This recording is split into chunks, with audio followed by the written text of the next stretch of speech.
Welcome everybody to this episode of I Am the Guru, where and Stories of Transformation, where we are inspiring beings everywhere to be empowered on their journey, trust their inner knowing, follow their inner truth, and embrace their guru within.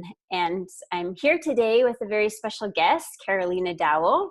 Welcome, Carolina. So nice to have you as part of this series that I'm doing.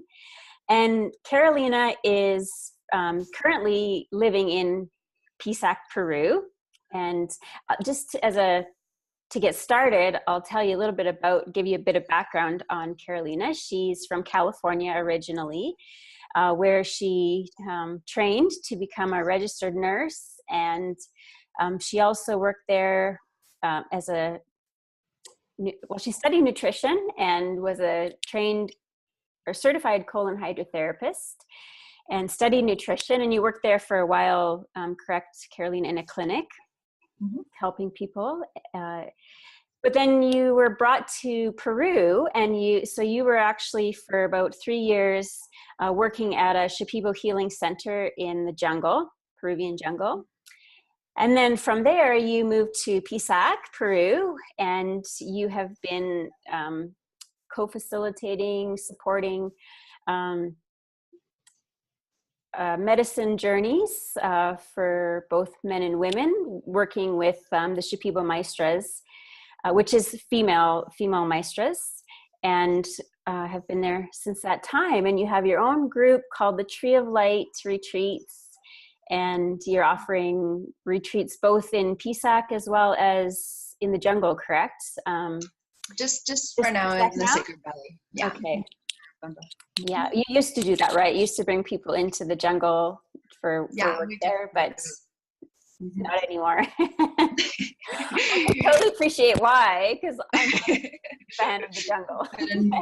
Enough mosquito bites. Yeah, well, you're lucky to get away with just mosquito bites. Having been there for so long, I'm sure you could tell a lot of stories actually about jungle life. Pretty fascinating for a lot of people, but anyways, and so you're living in Pisac, Peru, and you're there and doing these Tree of Light retreats with your partner Pedro, and you and Pedro have a really beautiful daughter. And how old is she now? 3.5. 3.5. Yes. What a gem she is. Is she still speaking mostly Spanish? Yes. Getting a little bit better with her English. Yeah.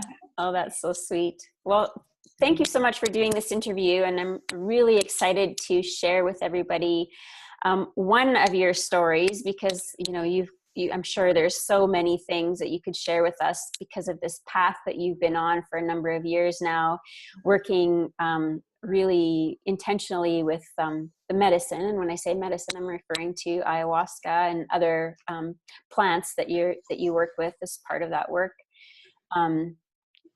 There's, so many things you could share with us, I'm sure. But really today I wanted to focus in on a particular story that you have, which when I first heard you tell this story, Carolina, I was like blown away, inspired by what happened to you and the power of these plants that you worked with. So I'm really excited to share that because I know there are a lot of women out there who struggle with Well, it's about infertility or not being able to conceive children. And a lot of people women struggle with this. And so I think your story is going to be extremely valuable for so many women to hear.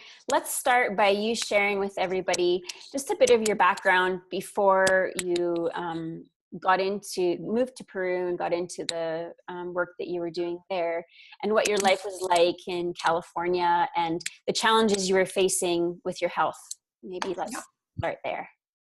So it was like 12 years ago that I was still taking oral contraceptives, and that was kind of like the last straw of like, I was doing all this natural stuff, but I was still chemically altering my hormonal system. And so I decided that it was time to stop taking them. I wasn't necessarily trying to get pregnant. I had recently just gotten married to my ex-husband at that time.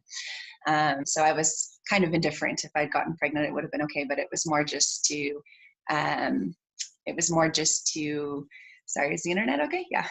Yeah, it was a little off there for a second. Yeah, it was more just to really bring my physical body into a lot of health. I also really had a lot of problems with candida and things like this. So, so I stopped taking the oral contraceptives, and a couple months went by and my moon cycles hadn't returned, and kind of didn't really give much attention to it. And then kind of 3 months had passed and kind of started talking to people, and no, this can be normal. 6 months passed and still could be normal. I was on oral contraceptives for I think like 7 years. So were things regular during that time? Yeah. When you were on the, because when you take, it kind of forces your moon cycle to come. Okay, so right, okay. So then when it started coming up to a year that my cycle still hadn't returned, I started to feel like something wasn't right. And so I began a very long journey of starting to explore different modalities of acupuncture and naturopathic doctors and supplements, and just started to do things to help support my body. And curious about something. What did the medical system have to say about it? Like, how did they explain what was going on for you? Well, up until that point, I hadn't gone back to a Western medical doctor, but I did right around this time, right around a year or so of not having my cycles. Yeah. And I went to a gynecologist, and she she said to me, like, without any explanation of why I wasn't having my cycles, and this was really where I'd gotten to, like, yeah, I know I can take birth control pills and I'll have a cycle every month, but why am I not doing that on my own? Yes. She said to me, well, I don't know, but it's not healthy for you to not have your cycle, and you could really likely get cancer, so you should go back on birth control pills. And that was that was pretty much the end of it for me. I was like, no, and it was just this real awareness for me, like, I don't have a birth control pill deficiency. Like, there's something else that's not right, So how old were you at the time when this happened to you? When I first came off the birth control, I was 25. Okay. So I mean, clearly, like, that's an age where you should be menstruating. Like, there should be nothing getting in the way of that at that age. Yeah. So time continued to go on, and I really just decided I wasn't going to go to Western medical for this, that I was going to figure out what it was and heal it naturally. And so I went to a lot of different healers and every angle you could imagine. I spent a lot of, energy financially and, emotionally in all of this. And, it was so it went for 4 years of having no cycle. And it was a very hard moment and hard period of my life. And I started to gain a lot of weight. as well. So something was clearly affecting my endocrine system. And I mean, at that point I was like pretty much raw vegan, and like I would fast for like 10 days and I would gain weight. It was just like something not right. And so I ended up being about like 45 pounds heavier than I am now. Eating raw vegan, you know, it was Right. very, Yeah. and so I was living in Topanga Canyon, outside in Los Angeles, just up from Santa Monica area. And I remember, I mean, it had just gotten really bad to the point that it was starting to affect my joints. Like when I would wake up in the morning, my hips would hurt so bad. And like, I felt like I could barely walk. And I felt like I was like dying. I felt like nobody had any answers for me. And I was just like, really something was not right. And I can remember being on my balcony, and was on the phone with a friend that was telling me about this herbalist that she had found, and telling me about her story with her. And this hummingbird came and just was like this close to my face, and was just fluttering in my face, looking me in the That eyes. gives me goosebumps. Yeah. And I was just like, all right, I don't know. I'm kind of like at this point, whatever. You know? Right. So yeah, so I went to go see this herbalist, and I worked with her for like a couple months. And at some point she said, you know, this is not right. You're getting worse. You're not getting better. And that's not the way it should be. And so she started testing me for external environmental things. And she was the person that helped me discover the first piece of the puzzle of that I was being exposed to black mold. That was really toxic. Wow. For my body, and that it was just basically shutting down my endocrine system. So people have different responses to mold. You know, some people like that it affects their lungs, and it wasn't affecting my lungs, so it wasn't like an obvious thing like this. So so I actually found like a pretty big source of it underneath one of our sinks, and that we were like living in like a cabin in the woods, so it was quite musky anyways.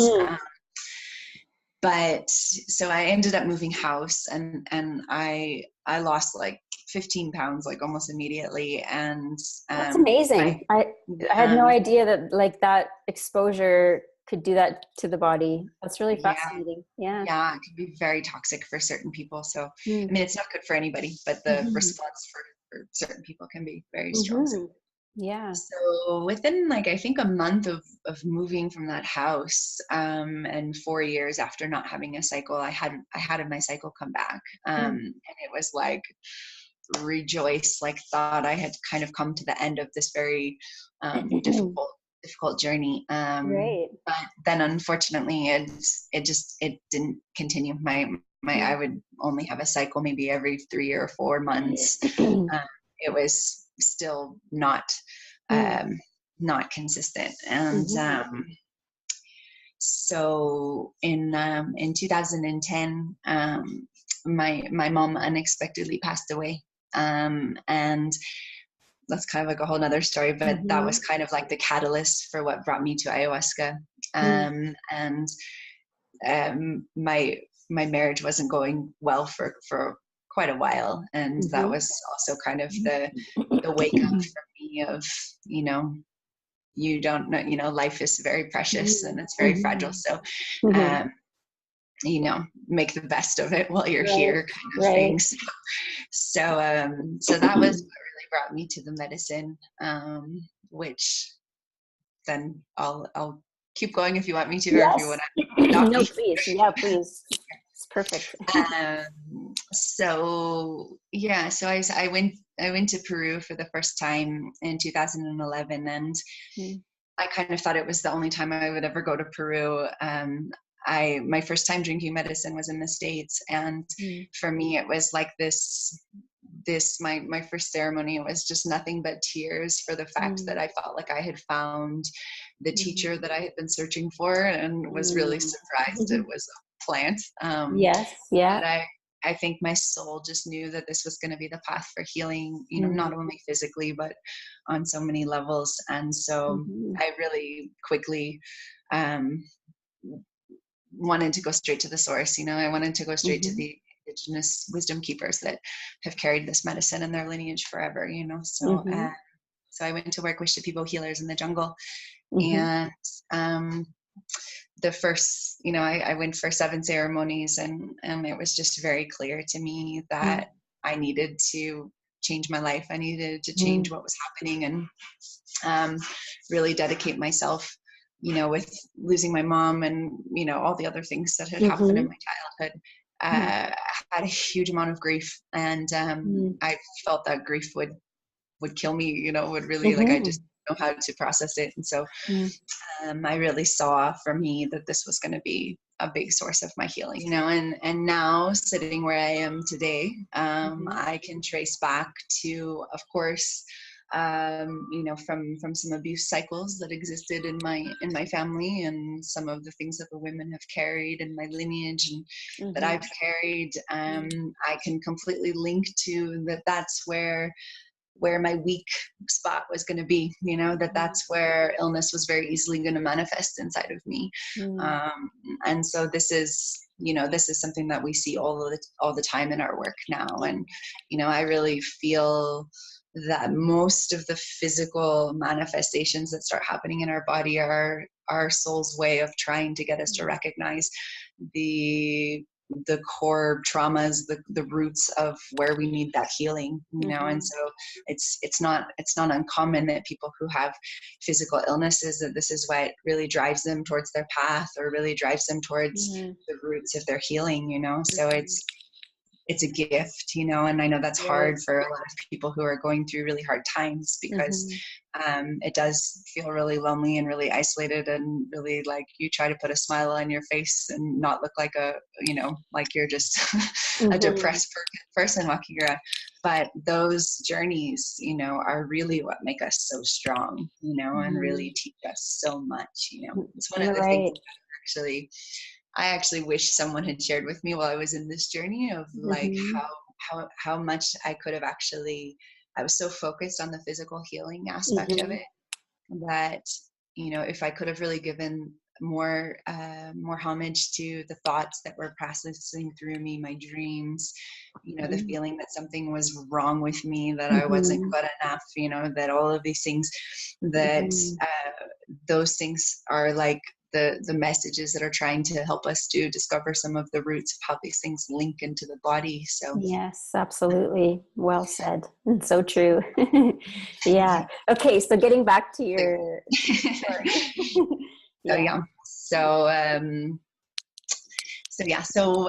Anyways, so I went back to the jungle, and I spent a long time there, and at some point they asked me they really wanted to support me to stay there and to really begin the process of dieta, which is something that is used by lots of different tribes in the jungle. But in the Shipibo tradition, it's one of the deepest practices for not only learning to become healers, where they receive their songs, their ikaros, but also it's one of the biggest tools for healing, for healing the physical body, or for going into the deeper layers. It's kind of like the working with ayahuasca will take us to certain places, very profound places, and then when you add in other plant spirits, they kind of start to help us open up and see things from different angles and different perspectives, and reach things at different layers. So I began the process of dieta really to prepare myself to help support people in their journeys. And after my first long diet, it was like a month and a half in a tombo, isolated in the jungle. And when I came out of that work, I was in a ceremony, and after my dieta, my vision was just super sharp, super clear. And I remember being in a ceremony where I saw a plant spirit come to me in the ceremony, and they put a mapacho, which is the tobacco that grows in the jungle. It's more cigar-like. It's not meant to be inhaled into the lungs. It's used for protection and cleansing. And in the Shipibo tradition, there's no ceremonies without mapacho. They work as tools together to keep the energies cleaned and connected. And so the spirit put a mapacho in my mouth, and I could see like it was lit in my mouth, and I was like, okay, what does that mean? Am I supposed to smoke a mapacho? It feels like I'm starting one right there. Like, and so Yeah. I just was like, okay, thanks. You know, it was a gift. Right. After that, even outside of ceremonies, when I would go to sleep at night, the last thing I would see before I would slip into my dreams was smoke surrounding me. And this kept happening where I would see this smoke around me. And I could have easily just never given any attention to it, you know? But something in me was like, I feel like the spirit of Mapacho is trying to tell me something. And so I went to the maestro that I was studying with at that time, and he actually was a tabaquero as well. So he has a very close relationship with Mapacho and works with Mapacho. And so he said to me, "Okay, you're going to drink Mapacho 3 times." And so the first night I drank it and I went to sleep.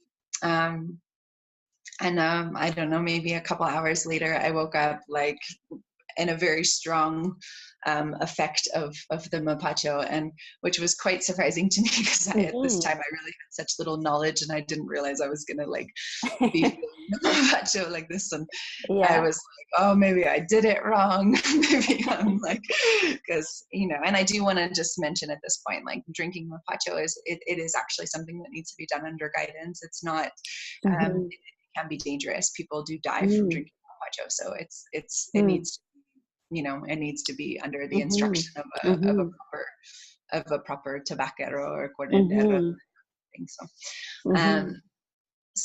But anyways, I just remember at some point I just laid down and I said, okay, just relax, like just close your eyes and just go to sleep. And I prayed to the mapacho to work with me through my dreams. And I remember that I had my eyes closed, and whether I opened or closed my eyes, I could still see the trees from outside my tambo, and I felt like I was like dissolving. It was a very interesting experience. And then it went into a night of, I remember there being lots of dreams, but nothing super specific at this point, just that it was like a very strong experience with the plants. So the next morning when I woke up, I felt like I'd been like hit by a truck. But when I did finally eat, I noticed a really big difference because I had a lot of things with my digestive system for a long time. I had candida that I cured, but my digestive system was always really fragile. And I noticed that day that like when I ate, I just felt like I didn't feel bloated. I felt like really, really well in my digestive system. So I was like, okay, like that's okay, because I didn't really know why I was doing this, I just was following that intuition inside of myself. So then the second time I was going to drink it, I was actually very excited about it. I thought, wow, this is like, I don't know what's happening, but I actually feel really good. And maybe this is something with my digestive system. And so I drank it, quite optimistic to see what would happen that night. And it snowballed into one of the hardest nights of my life. It was like every dream was just filled with stress. I kept like waking up to like alarm clocks in my dreams and like feeling that the bed was shaking, and like I fell out of the bed at one point. I mean, it was just like all of these like very stressful situations or things that really stressed my nervous system. And then in the morning before I woke, like the last dream I remembered having, it was as if I was looking through a microscope at my ovaries, and I saw a virus. Like I just knew it was a virus. I don't know if I would know it. Right. Yes. On my, like attached to my ovaries. And it was a really, I started to really process that, and I really saw that why the dreams were so stressful is because it's like this energy of viruses. Yeah, they go dormant and they get kicked up with stress. And I also started to see the relationship, because when I was drinking ayahuasca and when I was having ceremonies really regularly, I was having like no moon cycle at all. And I was always kind of feeling like, I know this medicine's helping me in a lot of ways, but I kind of feel like it's making this worse. And I started to like have this like, oh, maybe it was like pushing this virus to the surface, but it wasn't the medicine to actually take it out. Mm-hmm. Because when I would ask the medicine, you know, about what's happening in my body, Mm-hmm. like why am I not having my cycles, and the message I would always get was just let it go. Just let it Oh, go. interesting. So I was Yeah. like, well, and I kind of did. I kind of had just gotten like, well, I don't know, maybe it's Mm. just, I don't know, you know. Mm-hmm. And so, but I feel like she was kind of telling me that, like, just let it go so you can actually like hear your intuition, to like be guided to the thing that's going to help you. So, Mm-hmm. um, so yeah, then by the third time I was going to drink, I was quite nervous. I remember sitting Mm-hmm. there for like a couple hours, like, I don't know if I can go through this again. Right. Uh, and I drank, and it was like almost just like this relatively peaceful, like very, very different experience, like dreams, but very, very mild. Mm-hmm. Um, and then the next day I ovulated, like for the first time that I Mm-hmm. think I actually ovulated in like 7 years, like proper, like that I was like, that's what ovulation means. That's what I've Mm-hmm. been reading about for so long. Like, And so you were feeling something in your body happening? Like you could, yeah, because I mean, I was feeling, yeah, I like mean, I what was were you? after the second night, I felt like I had been through surgery. Like Mm, I felt so much cramping in my womb, and I was mm, like, it was like hard to even get out of bed. So, mm, so yeah, I was definitely feeling that it was starting to have an effect on my womb. mm-hmm, And, so yeah, and then I ovulated, and, mm, um, yeah, my periods came every mm, 28 days after that. And, you know, it was actually really interesting too, because all of this happened like very shortly after I had met Pedro. mm-hmm, Um, and I also feel like there was like a beauty in this too, of, you mm, know, like that there was some greater wisdom that was keeping me mm. from getting pregnant with someone else. And really, like, Right, right. once my partner came, that it was like, okay, Mm-hmm, now it's time mm-hmm, to heal this. So yeah, and then mm. 15 months later, I was pregnant with my daughter. And Aw. I remember when we started to say that we wanted to have a child, and we started to try to have her, which didn't take long at all. But you know, Mm-hmm, some of the things came back of like, you know, am I even going to be able to have children? Like, I mm-hmm, was for so long, you know, my body was so out of balance for so long, and you know, but she came very easily. So it's, mm-hmm, yeah, mm-hmm, it was like a miracle, you know. And it mm-hmm, was really one of those things. A lot of women have reached out to me, you know, with mm-hmm. infertility things, and maybe I should drink mopacho. And you know, it really, you know, for me, I feel like it was specifically because of this virus. And it was interesting too, because the herbalist that I had worked with before, she would say to me when I wouldn't have my you know, after Mm-hmm. like my cycles were kind of coming and going, when I would go to her, when I'd be like, okay, it hasn't come for 3 months, she would always say something about a virus in my body. Mm. She felt was like something from when I had chickenpox as a kid, that didn't properly Interesting. clear from my body. Right, right. Um, so she would always say that. So I did, when I Mm. came back to LA at some point, I went to see her, and she said, you have no viruses in your body anymore. So I don't Mm. know, you know, Mm. who knows, you know, but it was one of Mhm. those really mysterious things. And it's, you know, this path that we walk of Mm. really trying to heal, like really truly heal, where Mm. we're like not having to continue taking medications and things like this. Mm. It Mhm. takes time, and it takes a lot of patience, you know. Mhm. It's definitely not, it's not easy, you know. Mhm. This is, you know, this is why a lot of our culture does just want to take pills to make things go away or make things feel better, Mhm. because it's, oftentimes a quicker relief, you know. But Mhm. the patience that it really took to listen to that. But it also just was such a beautiful process of really strengthening my intuition and not turning my back on that Mm. aspect of myself.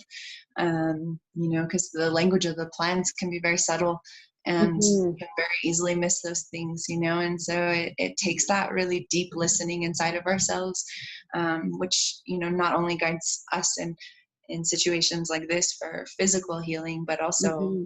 in everything we do, you know. And Mm-hmm.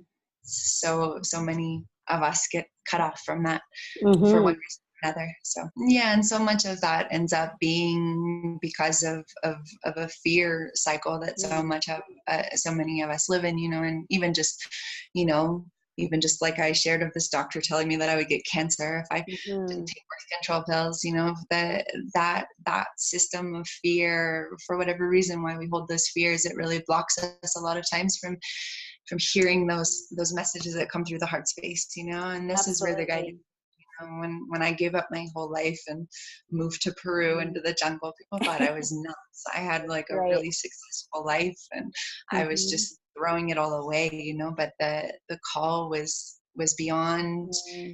the parts of my mind that could go, oh, but what if this doesn't work out, or what if I don't have enough money, or what if this, or what if that, you know. And it Mm-hmm. was just that message, you know, that comes through. And so you know, this is where it's like, you know, when the Mm-hmm. healing is not, it's not ever just physical. There's always an emotional and a spiritual component of these things that are always interweaving with each other. And so Mm-hmm. for me, what I've found through the work with the plants has been healing the emotional and spiritual things on such deep levels, of really taking such a deep look at myself and into Mm-hmm. my ancestry and all of these things has helped me to then be able to hear the messages come through at in a Mm-hmm. much clearer way. So, Mm-hmm. Yeah. you know, like there's the gifts come in all different ways, you know. So Mm-hmm. what's one answer for you isn't going to be for someone else. And, you know, I mean, I went through a long time where I was Mm-hmm. like, Western medicine is like the Mm-hmm. devil and it's awful and it's like, you know, but I don't feel that Mm-hmm. way anymore. I feel Mm-hmm. there's a place for all of it, you know. And like it's not for any of us to say to Mm-hmm. someone else that you should do it this way or this way, you know. That it's Mm-hmm. really like this is what we're talking about, of that inner guidance, of that intuition. Mm-hmm. Because what's right for me is not going to be right for someone else, Yes. you know. And I used to think this, you know, like the medicine will like is the best for you know, like it's going to Mm-hmm. cure this world and everybody needs to Mm-hmm. drink medicine. But the reality is that it's, you know, as you know, it's a Mm-hmm. very it takes a very strong will and a strong heart to do this work. And it's Mm-hmm. very, very deep work. And some Mm-hmm. people are ready, you know. There really is, you know, Mm-hmm. people who aren't quite at the place where they want to go that deep that fast, and there are Mm-hmm. other ways. So yeah, you know, it's Mm-hmm. for me, this has been one of the most transformative paths that I could have chose for myself. But yeah, so Mm-hmm. it's, yeah. Yeah. Yeah. And I really love that what you're saying there, because I feel like for me, the same thing happened to me. Like I used to be like on a crusade against Western medicine and like all about the holistic path and Mm. different, and, you know, and I've kind of eaten a humble sandwich where that's concerned, you know, and really come to the place where I appreciate both. And I know there's a place for both. And ultimately, like you said, what's most important in my viewpoint is that people check in with their inner knowing, and they choose powerfully what really calls to them, you know, in to help them. And that could be Western medicine, it could be holistic medicine, it could be a combination of the two, you know. There could be any combination, but I think like having that connection to the path and to what you're doing is the most important aspect of it in so many ways. Yeah, Yeah. yeah, and addressing things from all angles, you know. It's, Mm-hmm. you know, for example, like, you know, doing a lot of women's groups, because we do hold just women's only retreats. That was Mm-hmm. something that really, after the birth of my daughter, came through really strong for me, of, you know, this big rite of passage as a woman, of Mm-hmm. becoming a mother, and really seeing how important it was to create that safe space for women, you know. But Mm-hmm.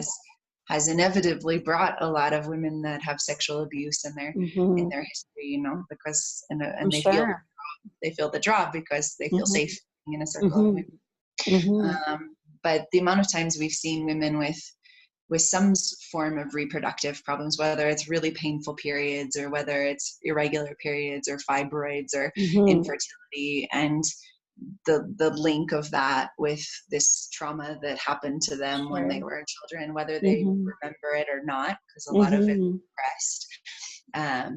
But those ties, for example, so it's this is where that holistic view, whether it means that you use some Western medications or not, but that we're always looking at this from a whole picture, of like body actually trying to get my attention, is my body creating an illness because there's unresolved traumas or, whatever has happened to us in our lives. We all have our stories. So it's I think that's kind of the real pixture of health, is addressing things on all of those levels. So absolutely. So after all of this, and you went through all of this experience with the medicine work, like after that point, like how would you say it's impacted your life? What's been what have been some of the most rewarding? I mean, clearly you have a beautiful daughter and family, which is, I'm sure, very rewarding, but what would be some other things, Carolina, that you feel would be part of that? I mean, honestly, just the way that I get to perceive my experiences in the world have just completely changed. I always say when people have a lot of traumas, they're actually seeing things through a different filter. So the way that they're responding to everything that's happening around them, I used to be really like such a stress case, if something would happen that I would perceive as bad, I wouldn't sleep. I would just be in knots over it, and after all of the work that I've done and how deep I've dug into myself and how many hard moments I have faced with the plants, it allows me to navigate myself through this world with just that much more grace, and that much more trust. I really didn't have a whole lot of trust before.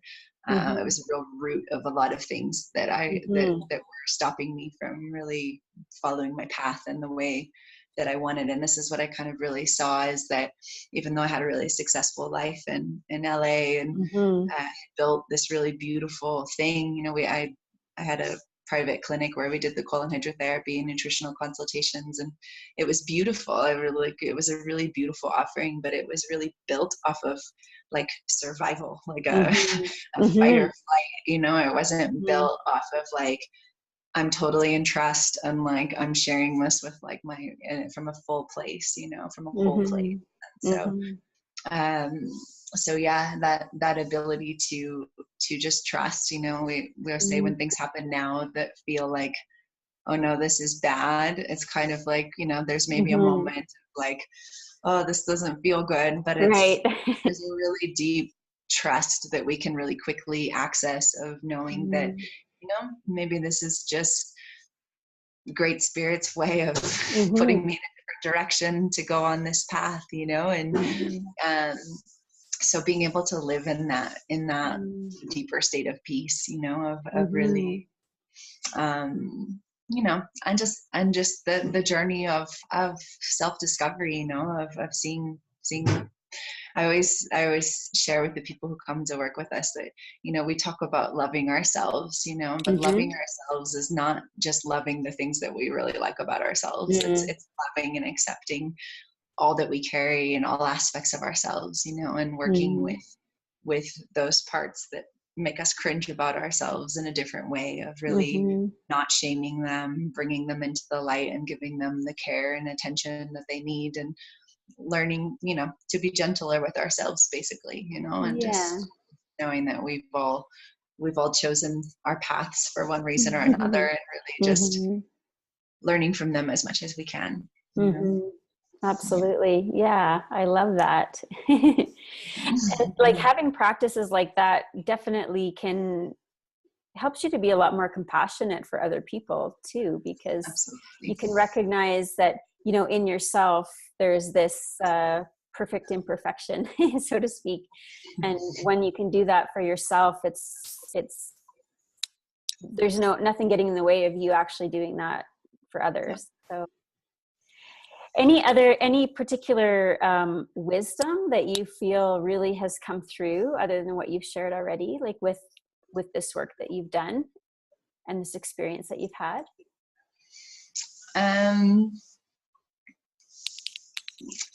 Yeah, I just wanted, I was sharing with you before we started the interview that we're in the process of a 3-month diet now. And it's actually one of the things that has really come from this tree that we diet, that I notice if there is someone else that is triggering me for one reason or another, that if I start to go into those judgments about them, that it's like the real messages are like always coming back to that place of compassion, like you're talking about, of really, witnessing that everybody's not to take things so personally, to take responsibility for ourselves always, when there's ever conflicts in this world with other people or with friendships or relationships, to always be willing to take that look inside of ourselves, but to hold the compassion for others as well. And so, yeah, that willingness to really look at ourselves and to not blame, to know that if there's a situation happening, that there's probably a teaching in it, and it's always there's always something for you too. as hard as it may be, but this is what keeps us in our humility, when we're not always wanting to feel like we're a victim of anything. We say our humility, and we honor that we have a part to, and to go deeper into those places.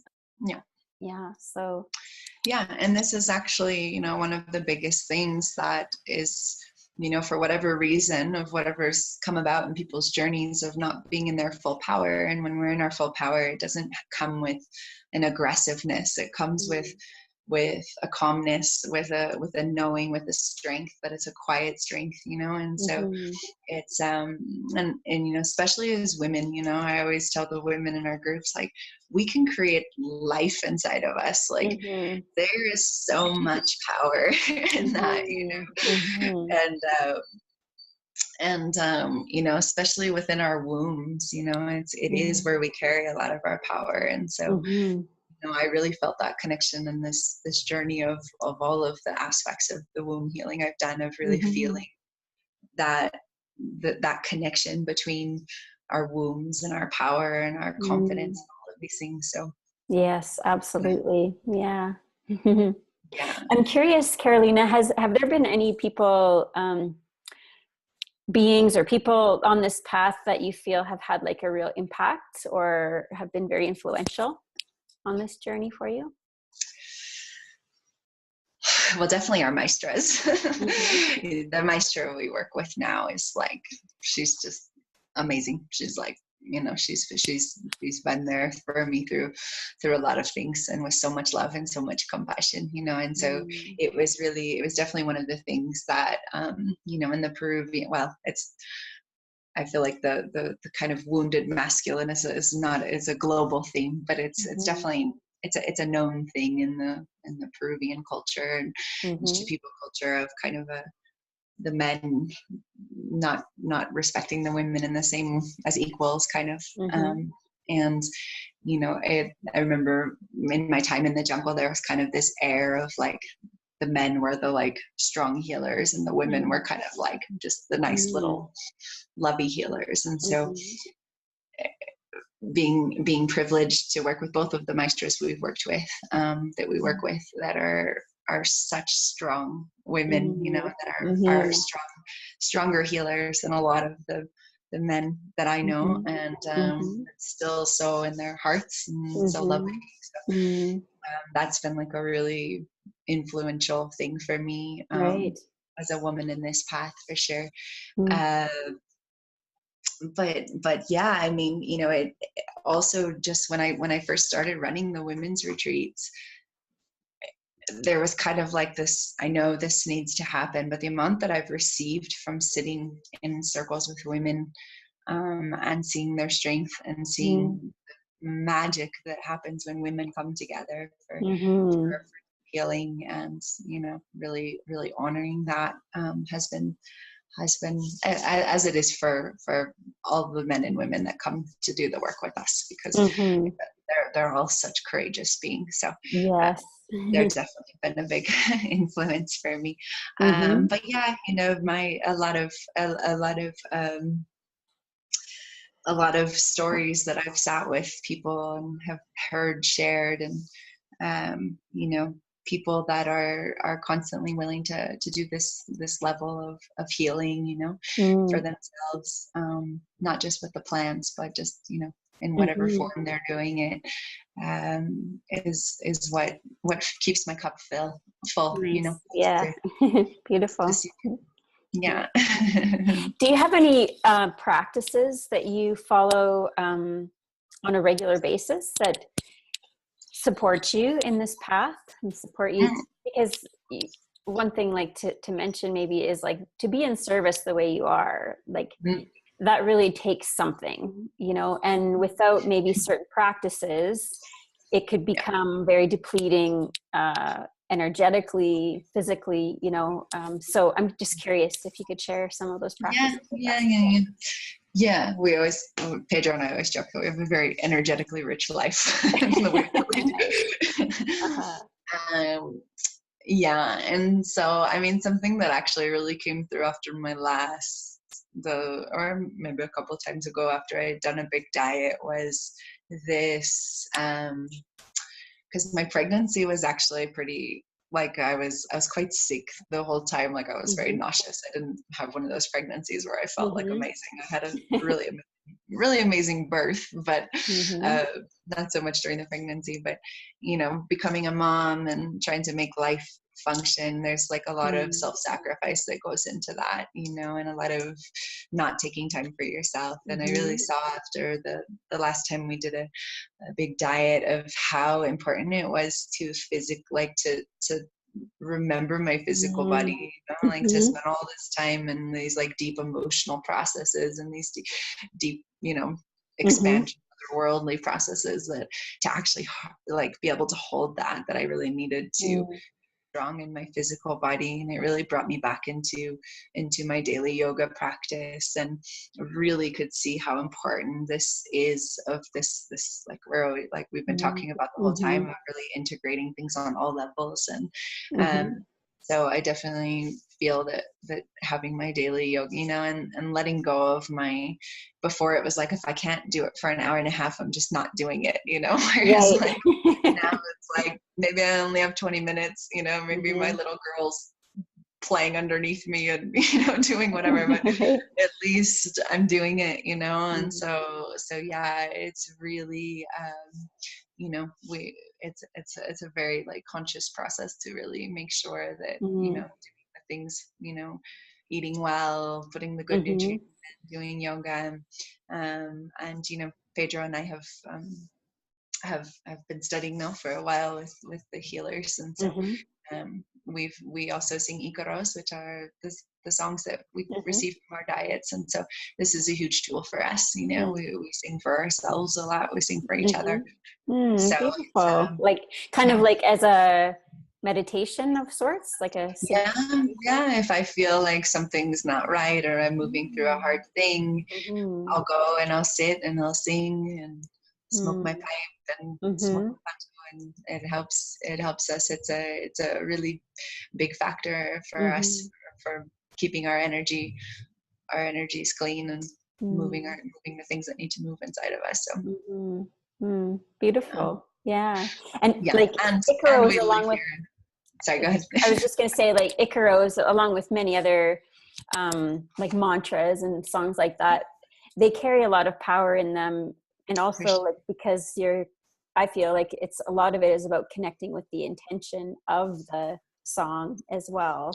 And so it's like singing this different vibration into your reality. But it's also that vibration of your prayer coming through your body, you know. So it's really where it's a very powerful tool of becoming our own healers, you know, is using that vibration of our voice, of our prayer, to move the energies inside of ourselves. And, you know, in ceremonies, we're able to do that for other people as well. But yeah, it's a, you know, people often, a lot of people in this world will say, I don't know, I don't sing, I don't know how to sing, you know. And I was like this before I came to the plants. I never sang, you know, and it's something that comes through the, you know, it's the language of the plants is through song. But it's, you know, the same way like you're sharing in other traditions with mantras, and it's very healing, you know, to open your mouth and use your voice. Absolutely. Yeah. Even if you're not saying any words in particular, like just the vibration of sound that, and it could sound anyway. Really. Yeah. And it doesn't, you know, it's one of the beautiful things too in the Shipibo tradition, you know, it's like none of the healers are like worried if they're like hitting every note. Right. It's not about, it's just, it's about connection, you know, and that's something that I think a lot of people have to. I was just seeing someone posting something of like how devastating it is to be told you can't sing, or you don't sing well from the time you're young or something, and how much that can block you from this powerful tool. So yeah. Right. Yeah. And you were about to say like that you also live in the sacred I also live in the incredible energy of these sacred mountains of the Apus here, which we feel are they're strong mirrors, they're strong protectors, and as long as you stay in right relation, they're a huge support. So absolutely. Yeah. It's such a powerful, transformational, beautiful, amazing place to live and spend your time. And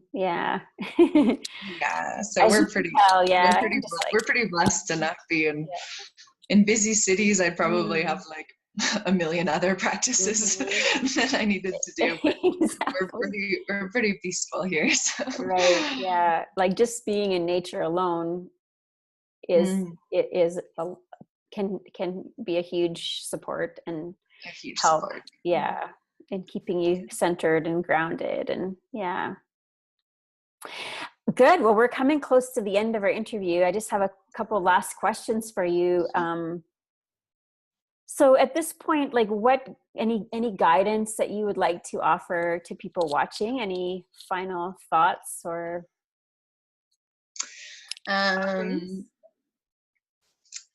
Just, you know, since we've mostly talked about, you know, going through this process of healing of physical illness or disharmony in the body, just, you know, just to really share with, because I know there's a lot of people out there that are facing some sort of challenge with their health on one level or another, and just you know, really to send my prayers out that they hear that intuition and that they're able to follow that guidance, and to know that, you know, that to let stories like yourself, Bunny, and me to be inspirations to keep going, you know, and to keep that faith inside of themselves, and to trust your bodies, you know, to know that your body is so wise and it's so strong and it can go through so much, you know, and to really know that it's a journey that will ultimately make you stronger. What I've always found in my life is that when it's the right direction, when it's like the right place that I'm being called to, things work out. The messages will keep coming, you know, it will keep showing up in this way or that way, or the guidance will keep coming. If it's the financial things that are holding somebody back, to have trust, like that, you know, the financial things always work out when we're going in the right direction, you know, that to really have the trust and to like watch those limiting beliefs of like, of being in lack, you know, of not having the abundance to support themselves to do those things, because, you know, gifts can manifest in many different ways. And so it's, you know, it will somehow find its way to work out, you know, just to really hold that prayer and to really stay open to receiving the support. So I really believe from my own experience that like those hits are really are coming from from source, and they're like you said earlier, they're like a push, to get us on this path, Yeah. that we're meant to be on. And so, and once you get on that path, like in my case, for example, everything just like fell into place. Everything flowed perfectly to get me where I needed to go, and so that's, yeah, it was the work same for out. me. Yeah. Yeah, it does. It's have faith that, that things do have a way of manifesting even when we can't see how it would be Yeah. possible. So, Right. yeah. Beautiful. Yeah. Mm. Great. Well, tell us now, Carolina, about your work and what you're offering and how people can get a hold of you and connect with you. Yeah. Yeah. Yeah. So here in the Sacred Valley right now, we're running about eight different groups throughout the year, in Urubamba, which is just a little bit down from Pisac. And at the moment, we're hiring a really beautiful center where we've been doing work. It's actually our third anniversary today of Tree of Light retreats. So it's really nice. Congratulations. Happy birthday. Impeccable timing. Yeah. So so we do 11-day retreats with five ayahuasca ceremonies, for those that have had previous experience. We make it an option for them to open plant dietas, and 3 of those are women's groups, and then 3 of them are mixed groups that are led by my husband and I. And then every year we're doing a 1-month group that's a dieta. So that's what we're currently doing. We've recently bought land here, which is very exciting, and it's been a big project of getting all the pieces in order to move to a place that we can build. So we're very close to that. And so yeah, our dream is really to create a really beautiful sanctuary, beautiful healing space for people to come, where there'll be more options for people to stay more long term, and do longer dietas, and start to be able to support some of the community here more. And Great. so you can find us through treeoflightretreats.com. And we're super happy to connect with anyone who's curious about the plant medicine path. So wonderful. And just on that note, I'd like to put a plug in here for you just around financial support. And so in building the center, if there's anybody out there who's watching who feels inspired by your story and your work and wants to help in some way, you're very open to people who want to contribute financially or in other ways too, sharing and working within their communities to maybe approach people who may have some financial means and interest and would want to support a project like this. Absolutely. We're happy to receive. Yeah. It would very much help. Yeah. Wonderful. Yeah. Great.